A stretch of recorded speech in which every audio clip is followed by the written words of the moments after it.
कोई चाय के बगैर रहता हो फर्क तो फिर जनाब इहदा खुल गया, इहदे नालों भी ज़्यादा बिगड़ जाएगा। है बिल्कुल कमाल सानू एक स्टेज ऐसा बनाना चाहिए जिथे नज़रिया मुफरदिया का कानून मुफरदिया का पढ़ाया जाए बकायदा एक निसाब की शक्ल जी असी बचना चाहिए।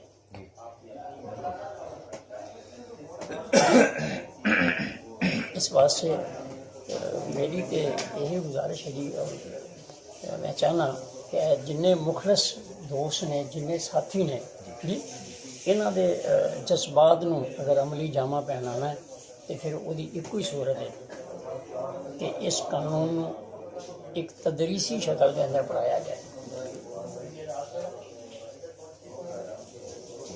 जी।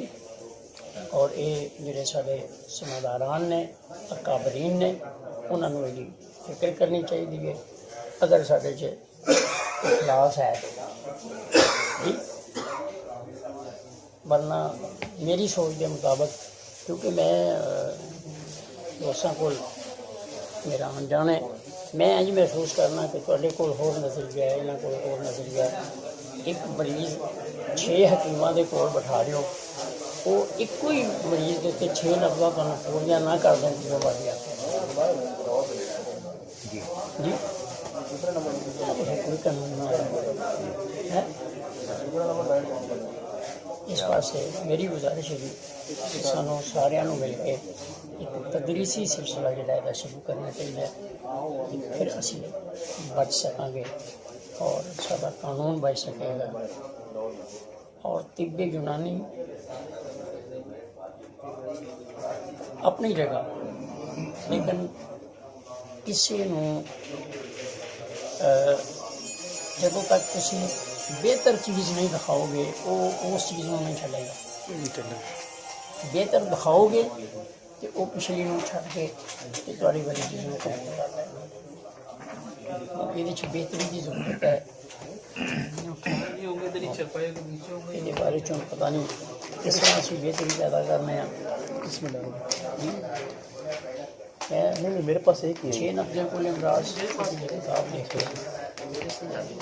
मैं आप इधर से नहीं निकाला आपने, फिर आप रखे नहीं यूसुफ साहब से पैदा करते थे। यूसुफ साहब से निकाला फिर 6 नब्ज़े कुल इमराज। मैं क्या जी जड़ी नब्ज़ ऐस उंगल के ऊपर थले दबा दे के महसूस हुए उसका नाम असाबी गुरु। इस उंगल के ऊपर ही महसूस हो गए तो नाम है असाबी जुलाती। जी 2 उंगलों तक महसूस हो गए वह नाम है जुलाती साबी 2 नंबर। जी 3 उंगलों से नब्ज़ महसूस हो गए वह जुलाती गुदी। 4 उंगलों तक महसूस हो गए वह 4 नंबर गुदी जुलाती। तो जड़ियाँ 2 उंगलों के दरमियान के इतने थले महसूस हो गए 2 उंगलों च वह गुदी साबी। एक कोई शर्त काफ़ी है, बाकी सारिया शर्तां छड़ दिओ। जी 4 उंगलों के नब्ज़ है वो सवाए गुदी जुलाती तो और कोई नहीं हो सकती। जी 3 उंगलों के वे ये सेहत दियां नब्ज़ां जी। मेरे को 6 सबक ने जी, अगर अल्लाह ने कोई मौका दिता एक सबक 6 सबक पूरी तिब्बे मैं किताबचा देंगा इंशाअल्लाह वो लिखे होंगे। सब तो पहले उम्र दियां उम्र दी कि नौजवान की कड़ी है, बुढ़े की कड़ी है, बच्चे की कड़ी है, औरत की कड़ी है, हामला की कड़ी है, वो 6 नब्ज़ां ठीक है जी। सेहत वाली जी जी। इस तो बाद ये पहचान होने तो बाद हर सेहत वाली नब्ज़ बिगड़न दियां सिर्फ 2 सूरतां जी। हर सेहत वाली नब्ज़ बिगड़न दी 2 सूरतां सिर्फ 2 सूरतां। थोड़ी गल करते हैं जी जी। जाओ पिछे नूं जाएगी तो जा अगे नहीं जाएगी, अगे नूं जाएगी। पिछे नूं गई तां भी वो बीमार अगे नूं चला गया, अगे नूं नब्ज़ चलेगी फिर भी बीमार। हुण बिगड़ी हुई नब्ज़ के 6 दर्जे जी सर। बिगड़ी हुई नब्ज़ है 6 दर्जे, चाहे वो अगे नूं गई चाहे पिछे नूं आई वो 6 दर्जे लज़्ज़त, हबस, कब्ज़, सोज़श, भरम, ज़ोक़ जी। और 6 ही दवाइयाँ मुहर्रक, शदीद, मुलय्यन, मुसल, जी जी अच्छी ते मुकब्बी जी जी ते 6 ही गज़ावां जी 6 गज़ावां 6 गज़ावां ਉਹਦੇ ਚ ਮੈਂ ਇਹ ਕਿਹਾ ਹੈ ਕਿ ਅਗਰ ਦਵਾਈ ਮੁਲय्यन ਦੇ ਰਹੇ ਹੋ ਤੇ ਗਜ਼ਾ ਵੀ ਮੁਲय्यन ਦਿਓ, अगर दवाई मुहर्रक शदीद दे रहे हो तो गज़ा भी मुहर्रक शदीद दो। ठीक अगर दवाई मुसल दे रहे हो तो उन्होंने गज़ा भी मुसल दो। ਉਹਦੀ ਤਰਤੀਬ ਕੀ ਹੈ? ਉਹਦੀ ਤਰਤੀਬ ਇਹ ਹੈ ਕਿ ਕਿਸੇ ਚੀਜ਼ ਨੂੰ ਮਸਲਨ ਚਨੇ ਲੈ ਲਓ ਜਾਂ ਆਲੂ ਲੈ ਲਓ ਜਾਂ ਕੋਈ ਚੀਜ਼ ਲੈ ਲਓ, ਅਗਰ ਉਹਨੂੰ ਭੁੰਨ ਕੇ ਖਾਧਾ ਜਾਏ ਅੱਗ ਦੇ ਉੱਤੇ, जी जी ਚਨਿਆਂ ਨੂੰ ਜਿਸੇ ਭੁੰਨਿਆ, जी जी बिल्कुल ਇਹ मुहर्रक होगा जी। ਇਹਨਾਂ ਚਨਿਆਂ ਨੂੰ ਪਕਾਇਆ ਜਾਏ ਹਾਂਡੀ 'ਚ हाँ जी ਔਰ ਭੂਨਵੇਂ ਰੱਖ ਕੇ ਖਾਧੇ ਜਾਣ, ਇਹ ਸ਼ਦੀਦ। शदीद हो गया। हाँ जी ਇਹਨਾਂ ਚਨਿਆਂ ਨੂੰ ਹੀ ਸ਼ੋਰਵੇ ਵਾਲੇ ਜ਼ਰਾ ਗਲਾ ਕੇ ਖਾਧੇ ਜਾਣ ਤੇ ਇਹਦਾ ਨਾਂ ਮੁਲय्यन। मुलय्यन हो गए। ਇਹਨਾਂ ਨੂੰ ਹੀ ਇੰਨਾ ਗਲਾ ਲਿਆ ਜਾਏ ਕਿ ਇਹਨਾਂ ਦਾ ਰਸੂਬ ਬਣਾ ਦਿੱਤਾ ਜਾਏ, ਇਹਦਾ ਨਾਂ मुसल ਮੁਸਲ। ਗਜ਼ਾ ਮੁਸਲ ਤੇ ਦਵਾ ਵੀ ਮੁਸਲ। ਗਜ਼ਾ ਮੁਲय्यन, ਦਵਾ ਵੀ मुलय्यन ਮੁਲय्यन। सर जी ਤੇ ਯਕੀਨਨ ਫਾਇਦਾ ਹੋਏਗਾ ਜੀ, ਯਕੀਨਨ ਫਾਇਦਾ ਹੋਏਗਾ, जी जी ਕੋਈ ਰੁਕਾਵਟ ਨਹੀਂ ਹੋਏਗੀ। ਹੁਣ ਦੇਖਣਾ ਇਹ ਵੇ ਕਿ ਗਜ਼ਾ ਮੁਲय्यन ਕਿੱਥੇ ਦੇਣੀ ਹੈ, ਗਜ਼ਾ ਮਤਲਬ ਮੁਹर्रक ਕਿੱਥੇ ਦੇਣੀ ਹੈ। जी जी 6 सबक मेरे में मुकम्मल हो गए, जी जी गज़ा तक 6 सबक मुकम्मल हो गए। ए मुकम्मल ते वे आज की ज़रूरत हर तबीब की पूरी करने वाली 6 चीज़ां। अगली गल, दवाई भी मरीज को पुछ के नहीं देनी कि तेनों कबज हुई है, तेनों पोटियां होंदियां ने, तेनों फलाना कुछ है, वो भी किसान नब्ज़ नहीं देखना है। हर बिगड़ी हुई नब्ज़ दे 3 दर्जे मुकर्रर कर लो। हर बिगड़ी हुई नब्ज़ दे 3 दर्जे जी। अगर वो कवि है उन्होंने मुहर्रक शदीद दे दो, अगर उस नंबर च तेज़ी आ गई है उन्होंने मुलय्यन ते मुसल दे दो, अगर वो अंदर ज़ोफ आ गया तो अखीर ते मुकब्बी दे दो। गल रह गई पीछे जी। मुख्तसर जा कानून है, इनू याद कर लो, इनू सीख लो। नहीं समझ आई ना मरीज को पूछो ना गल ना बात।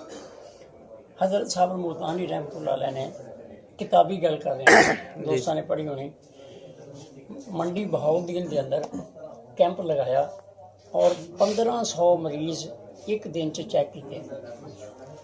किताब च लिखा है जी, सुनी सुनाई गल नहीं, बड़ा बाज मौजूद है। जी जी डॉक्टर साहब आए ने मंडी बहाउद्दीन तो, पूछ सकते हो। साबर साहब ने 1500 मरीज एक दिन च देखे चेक किए। जी जी किन्ने घंटे चेक किए होने जी? ज़्यादा तो ज़्यादा एक तबीब 10 घंटे टाइम दे सकता, और किन्ने देगा जी जी 10 घंटिया के अंदर 1 घंटे में किन्ने मरीज आए? 150।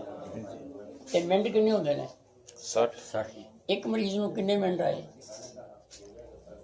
20 लगता भी नहीं आया। 20 सेकंड तकरीबन 20 सेकंड जी। 25 सेकंड। अगर कानून साबर जी सानू ये सबक दिंदा है तो सानू वो रस्ता जरूर सीख लेना चाहिए है, जिसे असी भी 2 मिनट अद्धे मिनट के अंदर ही 2 मरीज की तशखीस करके फारक ਇਹ ਜੇ ਕਾਨੂੰਨ ਮੁਕਰ ਗਿਆ ਦਾ ਜਿਹੜਾ ਅੱਜ ਅਸੀਂ ਬਣਾਈ ਫਿਰਨੇ ਆ, ਇਹਦੇ ਚ ਮੇਰੇ ਸੋਚ ਦੇ ਮੁਤਾਬਕ ਕਾਫੀ ਸਾਰੀਆਂ ਕਮੀਆਂ ਨੇ, ਹੋਰ ਮੈਂ ਕੁਛ ਨਹੀਂ ਕਹਿੰਦਾ जी सर। ਹੁਣ कमी नहीं सर, इजादात भी बहुत है, ਹੈ गैर जरूरी इजादात भी बहुत हो चुकी हैं। कि मैं देखो जी मेरा तो दर्द है ना, मैं तो सुनाता है जी, कुछ लोगों को नहीं अच्छा लगता जी, दिल के फपूले जल उठे सीने के दाग से, अपने घर को आग लग गई घर के चढ़े से जी। ना इधर उधर की बात कर, ये बता ये काफिला क्यों लुटा, मुझे रहजनों से गर्ज नहीं, तेरी रहबरी का सवाल है। क्या बात है, क्या बात, क्या बात, क्या बात है सर। तो मेरी गुजारिश है जी कि सानू सारे मिल गए, जी जी मिल गए तन्हा तन्हा नहीं, ये कम नहीं। अज वक्त है कि असी कानून साबर उस अंदाज नाल बचा लईए जी कि वाकई ही देखने वाले आखन भी ये ਕੋਈ ਐਸੀ ਚੀਜ਼ ਇਹਨਾਂ ਕੋਲ ਜਾਦੂ ਹੈ ਜਿਹਦੇ ਨਾਲ ਲੋਕ ਜਿਹੜੇ ਇਹਨਾਂ ਦੀ ਤਰਫ ਖਿੱਚੇ ਆ ਰਹੇ ਨੇ। ਇਸ ਵੇਲੇ ਹਾਲਾਤ ਜਿਹੜੇ ਨੇ ਉਹ ਮੈਂ ਸਮਝਣਾ ਕਿ ਮੁਖਤਲਿਫ ਨੇ। ਤਾਂ ਸਾਨੂੰ ਤਿਬ ਨੂੰ ਬਚਾਉਣ ਵਾਸਤੇ ਯਕੀਨਨ ਕੋਈ ਐਸੀ ਕੋਸ਼ਿਸ਼ ਕਰ ਲੈਣੀ ਚਾਹੀਦੀ ਹੈ ਜਿਹਦੇ 'ਚ ਆਉਣ ਵਾਲਾ ਵਕਤ ਜਿਹੜਾ ਹੈ ਜੀ ਇਸ ਤਿਬ ਦਾ ਬਿਹਤਰ ਹੋਵੇ। ਬਿਲਕੁਲ। ਹਾਂਜੀ, ਕੋਈ ਸਵਾਲ ਅਗਰ ਹੈ ਜੀ ਮੇਰੇ ਲੈ ਜੋ ਕੁਝ ਮੈਂ ਤਿਬੇ ਜੀ ਸਰ। ਸਿਹਤ ਦੀਆਂ ਨਬਜ਼ਾਂ ਉਮਰ ਦੇ ਨਾਲ, ਜੀ ਜੀ ਠੀਕ ਹੈ ਜੀ। ਉਹਦੇ ਵਿਗੜਨ ਦੀਆਂ ਦੋ ਸੂਰਤਾਂ, ਦੋ ਸਬਕ ਹੋ ਗਏ। ਜੀ ਸਰ। ਵਿਗੜੀ ਹੋਈ ਸੂਰਤ ਦੇ मदारी 6 दर्जे और 6 दवाइयाँ, जी सर। ठीक है, 6 गज़ावां, ये 6 सबक ਜਿਹੜੇ ਨੇ ਮੁਕੰਮਲ जी सर। ਜੀ जी सर। ਇਹ ਯਾਦ ਕਰ ਲੈਣ ਨਾਲ ਪੂਰਾ ਤਬੀਬ ਬਣ ਜਾਏਗਾ, ਮਰੀਜ਼ ਨੂੰ ਪੁੱਛਣ ਤੋਂ ਬਗੈਰ ਦਵਾਈ ਦੇ ਦੇਗਾ और इंशाल्लाह कामयाबी हो जाएगी। अच्छा सर, एक गुजारिश